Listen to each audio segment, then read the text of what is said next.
এই ডাল যে কেটেছে সেই ওরকম প্রথম ধরে মারা গেছে।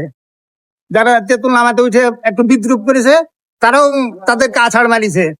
আগে তো প্রস্রাব পায়খানা করতে পারতো না গাছের গোড়ে, করলে অমনি ফুলি দিত, তার পুরো সঙ্গ ফুলি যেত।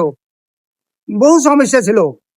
ইদানিং হয়তো এখন অনেকে সব আগে মানসিক করতো, বহু মানসিক করতো, খাসি মুরগি দুধ ডিম যে যা পারতো আসে মানসিক করতো। আগে পূজা করতো, হিন্দুরা সবাই এসে দূর দূরান্ত থেকে এসে পূজা করতো। এখন আর এই যে ডাল দেখছেন, এই ডালটা ধরেন গাছ হওয়ার পর থেকে কবে ঢুকেছে এত বড় হয়েছে কেউ তো জানে না। এই গাছটা কেউ ভয়ে কাটতে পারে না, ডালটা কেউ ভয়ে কাটতে পারে না।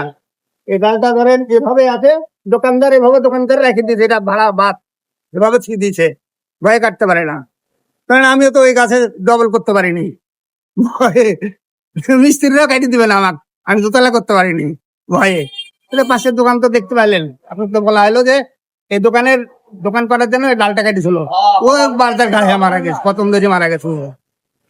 বহু সমস্যা। আরো সব আগে শুনতে পেতাম এখানকার মানুষকে সহযোগিতাও করতো নাকি, কেউ যদি দূরে যেত একলে যেতে পারতো না ভয়ে, তো এদের নাম নিলে কি এরা আগা থেকে আসতো, একদম শোনা যায় ময় মরুপের গল্প করে।